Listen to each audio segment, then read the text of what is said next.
Je crois qu'on est nombreux à en porter dans ce studio, en tout cas vous et moi, Renaud Malik, les baskets. Un marché qui pèse aujourd'hui 100 à 150 milliards de francs. Les baskets ont conquis le monde et cette success story, vous la racontez dans un livre, Pierre Demoux, bonsoir. Bonsoir. L'Odyssée des sneakers, comment les baskets ont marché sur le monde. Il est sorti aujourd'hui aux éditions Latengo. Vous êtes journaliste aux Échos, Pierre Demoux. La basket, aujourd'hui, c'est donc un marché qui pèse lourd. En quoi sa success story est fascinante, vous a fasciné? Alors, je trouve ça fascinant, en fait, c'est à quel point elle a dépassé son objet initial, qui était au départ d'être une chaussure de sport pour la pratique du sport, et qui est devenue aujourd'hui la chaussure de Monsieur Tout-le-Monde, qui est portée à la fois par les hommes, les femmes, les jeunes, les vieux, vraiment dans toutes les catégories sociales et dans tous les pays du monde aussi. Et à partir de quand, justement, les baskets ont commencé comme ça leur marche sur le monde? En fait, assez vite, donc les premières baskets sont apparues dans la deuxième moitié du 19e siècle, au moment où les activités sportives commencent à émerger. Et en fait, assez tôt, les gens commençaient à les porter hors des terrains de sport pour montrer justement à quel point ils étaient à la mode. Et petit à petit, au fur et à mesure du 20e siècle, cette mode-là a pris encore plus d'espace. Et vraiment, il y a un tournant dans les années 80 qui est vraiment le moment où c'est la rencontre à la fois du sport, de la musique, de la télévision aussi, avec le pouvoir du marketing et de la publicité. Et c'est à ce moment-là que les baskets connaissent un pic qui n'a pas encore aujourd'hui fini de grimper. Alors, vous n'avez pas seulement voyagé dans l'histoire de la basket, vous avez aussi parcouru le monde, Pierre Demoux, des usines de contrefaçon au cargo en passant par les podiums de la Fashion Week. Au cours de ce périple, qu'est-ce qui vous a le plus étonné ou frappé ? Alors, il y a plusieurs choses. La première chose, c'est l'importance de la fabrication et du design et de la recherche dans les grandes marques qui aujourd'hui dominent ce marché. Je ne sais pas si je peux les citer, mais voilà, ces marques-là mettent énormément de moyens humains et financiers pour trouver les bons designs, les bonnes performances, les bons matériaux. J'ai eu la chance de pouvoir visiter une partie de ces laboratoires de recherche et c'est vraiment impressionnant. Ce sont à chaque fois vraiment des NASA du sport où on met au point vraiment le moindre détail. Et puis de l'autre côté de la chaîne, il y a tout aussi de la partie fabrication, avec toutes les usines qui sont en Asie.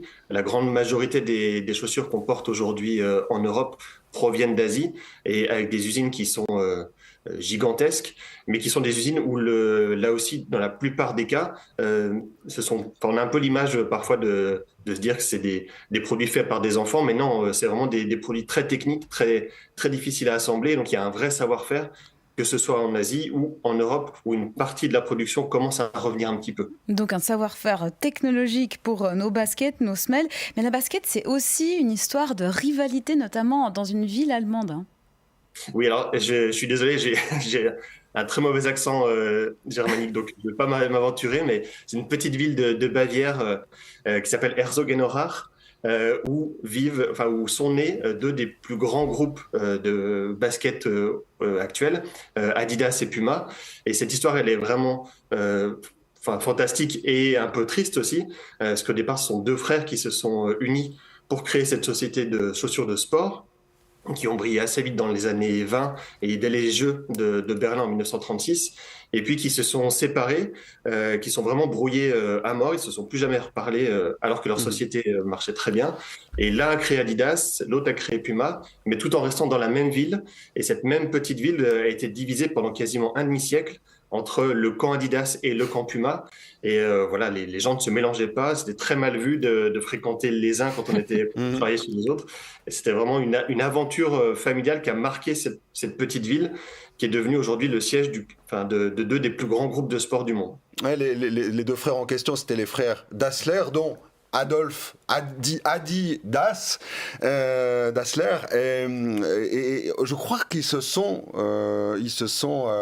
chamaillés parce que l'un avait soutenu le régime nazi et l'autre pas, hein, c'est ça?